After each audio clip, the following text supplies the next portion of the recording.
नमस्कार, सन्मार्ग लाइव में आपका स्वागत है। मैं हूं संजय समर। हमारे साथ हैं झारखंड आंदोलनकारी के प्रखर नेता सुरेश सिंह बेसरा। सुरेश सिंह बेसरा जी, आपका सन्मार्ग लाइव में बहुत बहुत स्वागत है। नमस्कार नमस्कार।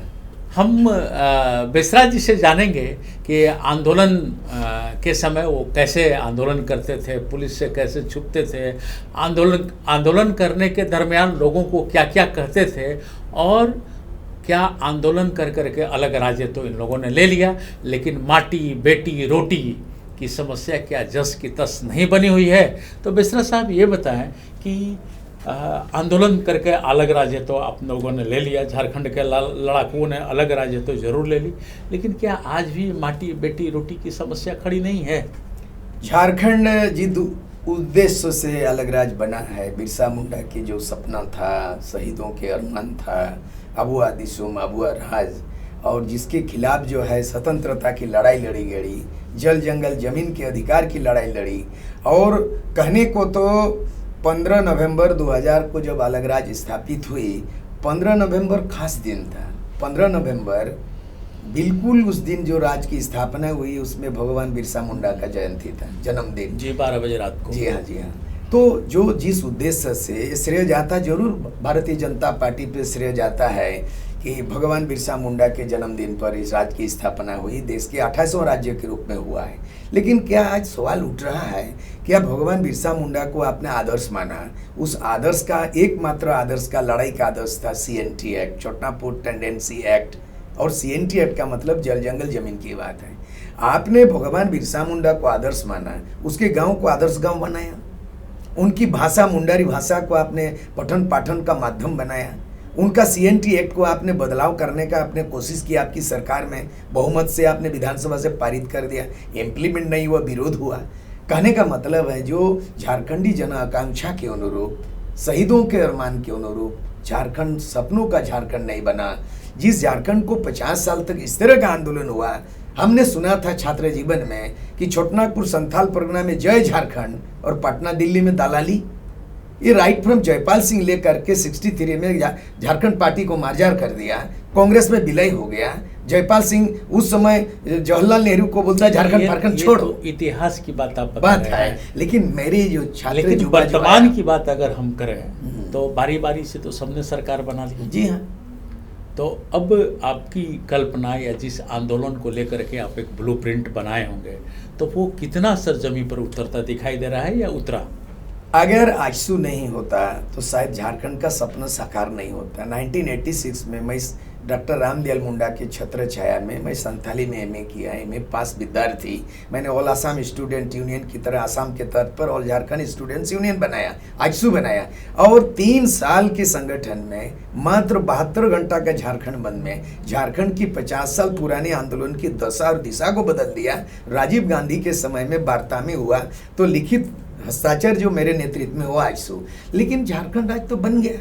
झारखंड राज्य बनने के बाद 19 वर्षों के अंदर में 4 बार चुनाव हुआ और 9 बार मुख्यमंत्री आदिवासी बने, और 10वां बार जो है बहुमत से, पूर्ण बहुमत से भाजपा की सरकार बनी। लेकिन हम लोग सोचते थे खंडित जनादेश है और बहुमत की सरकार नहीं बन रही, एक ही लिए बीजेपी बहुमत में आ गए। आज बताइए, आज मैं अखबार में पढ़ रहा था, एक नहर बनाया गया, 2000 करोड़ में नहर बनाया गया, और नहर बनाया गया तो सिंचाई मंत्री बोल रहे हैं मैंने जांच का आदेश दे दिया है। इसका बिल्कुल जांच ही नहीं, जो आंच हो तो जांच हो, और जहां भ्रष्टाचार है उसका उजागर होना चाहिए। आज 5 साल के अंदर में जो विकास होना था भाजपा शासन सरकार में, आप देख लीजिए, असहिष्णुता बढ़ गया, हो गया, मॉब लिंचिंग में मारा जा रहा है लोग हैं, और आम यह झारखंड का राजनीति ऐसा हो गया।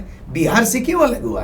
बिहार से इसीलिए अलग हुआ, यहाँ आदिवासी मूलवासियों को लेकर सत्ता देना था, उनका विकास करना था। भाषा कहाँ था? यहाँ का मुंडारी भाषा, मुंडा संस्कृति, वो लोगों का, उरांव लोगों का, मूलवासियों का, यहाँ का सेकुलरिज्म कहाँ गया? तो इसीलिए आने वाला दिन में हमको लगता है 2019 में चुनाव होने जा रहा है, लेकिन भाजपा को शिकस्त देने की स्थिति में महागठबंधन कमजोर है। आज हम लोगों ने महागठबंधन को मजबूती प्रदान करने के लिए झारखंड पीपुल्स अलायंस बनाया है, JPA बनाया है, और हम लोग कह रहे हैं कि कांग्रेस भी, JMM JVM भी, और तमाम जो लेफ्ट फ्रंट भी, और झारखंड नामधारी, और जो जल जंगल जमीन के लिए लड़ाई लड़ रहा है, उन लड़ाकुओं को, उन जन संगठन को गोलबंद करके हम लोग 2019 में हम लोग एक चुनाव ही नहीं, ये चुनौती देने का आज हम लोग घोषणा कर दिया। मतलब थर्ड फ्रंट आप बना रहे हैं? बिल्कुल बिल्कुल थर्ड फ्रंट बनाएंगे, लेकिन पिछले गठबंधन में इनकी खामियां है, कमियां है। वो क्या था, न जेएमएम, जेवीएम, आरजेडी और इस तरह का गठबंधन किया कांग्रेस मिला के। इन लोगों ने सफिशिएंट नहीं किया। 2 सीट जीते और 2 सीट जीतने के बाद महागठबंधन का जो स्वरूप होना चाहिए, जो संयुक्त आंदोलन होना था, बिल्कुल अलग अलग राग अलाप रहा है, अलग अलग डफली बजा रहा है। अच्छा, भारतीय जनता पार्टी में आप भी रहे हुए हैं, बल्कि चुनाव भी लड़ा आपने, फिर अचानक भारतीय जनता पार्टी से इस तरह माने नाराजगी या फिर जो भी कहें, क्यों ऐसा? हमको लगता है जो व्यक्तित्व ने जो मार्गदर्शक दिया था गोविंदाचार्य ने, मुझे खोज के निकाला और मुझे दिल्ली ले गया और वहाँ से बात किया राजनारायण सिंह के यहाँ। उस समय प्रदेश अध्यक्ष के रूप में आपका रघुवर दास जी थे। टिकट तो मिला, घाटशिला चुनाव लड़े, लेकिन मैं चुनाव लड़ के भी मुझे हराया गया। मुझे बहुत नाराज हुआ कि इसलिए झारखंड आंदोलन, आजसू के संस्थापक, पूर्व विधायक रहे हैं, विधानसभा से त्याग भी मैं 1990 में एमएलए बना आजसू से। 1 साल 5 महीना के अंदर त्याग पत्र क्यों दिया था 1990? मैं दिल्ली में 1989 में 72 घंटा झारखंड बंद आजसू किया मेरे नेतृत्व में। वार्ता मेरे नेतृत्व में राजीव गांधी, बूटा सिंह के साथ हुई और अंततः गतवा बार्गेन किया, राजनीतिक सौदेबाजी किया शिबू सोरेन की पार्टी जेएमएम ने, और लालू जी को मिला लिया, लालू जी शिबू सोरेन को मिला लिया। ये लॉलीपॉप दे दिया, परिषद ले लो, रिश्वत ले लो। मैंने परिषद को ठुकराया और रिश्वत को ठुकराया, और जेएमएम ने 3.5 करोड़ रिश्वत भी ले लिया और परिषद भी ले लिया। और लालू जी ने लालकारा मुझे एमएलए के रूप में विधानसभा कि बिहार गोवा है ना, मैं बिहार टुकड़ा नहीं होगा, विभाजन नहीं होगा, मेरे लाश पर झारखंड बनेगा। और मैंने उसी की विरोध करते हुए 1 साल 5 महीना के अंदर में मैंने त्याग पत्र दे दिया, मैं त्याग किया। अच्छा, मान लीजिए थर्ड फ्रंट आपकी आ जा रही है, जीत करके आ जा रही है, तो क्या करेंगे?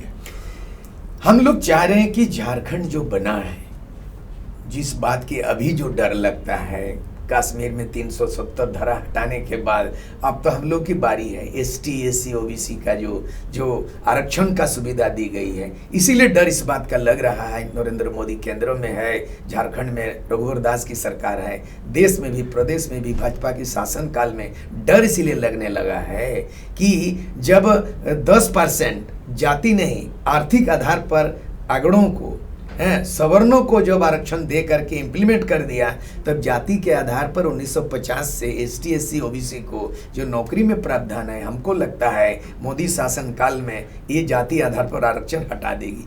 दूसरी बात है, विशेष प्रोविजन 370 जम्मू कश्मीर के लिए जब हटा सकता है, तो आदिवासी के क्षेत्र जो डिमार्केशन है, ये जो 5वीं अनुसूची जो पेशा कानून लागू हुआ है, स्पेशली एक बाउंड्री है, उस बाउंड्री को भी हटा देगा।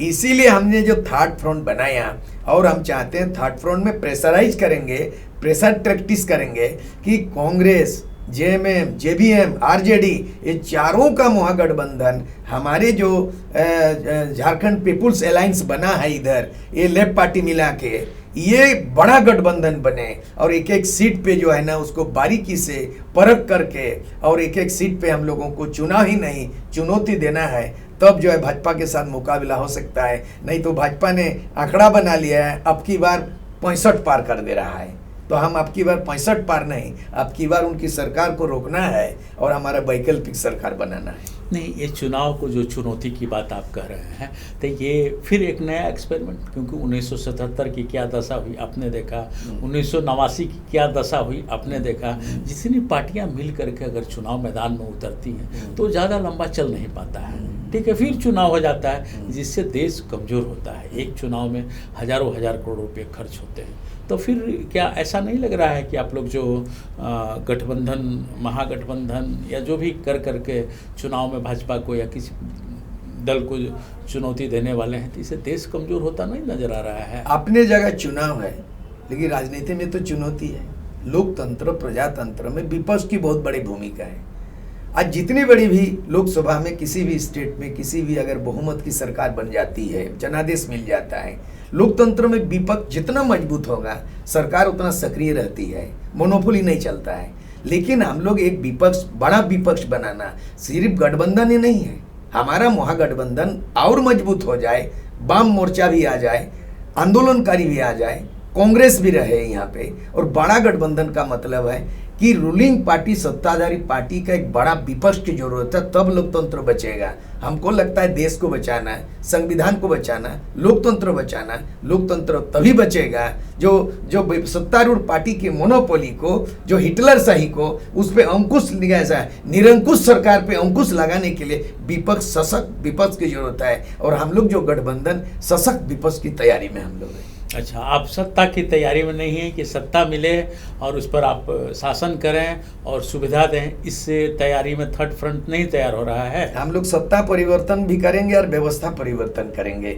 अब की बार जो भी झारखंड में जिस उद्देश्य से बना, केवल सत्ता परिवर्तन हुआ, नेतृत्व परिवर्तन हुआ, सरकार बनी है, अभी तक जो है ना 10वां सरकार बनी है, 2019 में जो है 11वां सरकार बनेगी। इसका मतलब केवल सत्ता की राजनीति हुई है, जोड़ तोड़ की सरकार बनी है, खरीद परोस की राजनीति हुई है। बिकाऊ विधायक, झारखंड के बिकाऊ विधायक बने हैं राज्यसभा से। परिमल नाथ बाणी आते हैं, थैली शाही केडी सिंह आते हैं, जो इसका कोई पार्टी नहीं, कोई एमएलए नहीं, फिर भी यहाँ का खरीद परोस जानते हैं, यहाँ के विधायक बिकाऊ है। अब हम लोग चाहते हैं कि अब बिकाऊ नहीं होगा, अब हमारा नेता टिकाऊ होगा, और हम बिकाऊ सरकार नहीं, टिकाऊ सरकार के पक्षधर हैं। कि अगर मान लीजिए कि आपकी सरकार बन जा रही है, तो झारखंड की प्रमुख क्या क्या समस्या है जिसका ब्लूप्रिंट आपके पास हो? हमारे ब्लूप्रिंट तो दिमाग में है, हमने राइट अप भी किया है।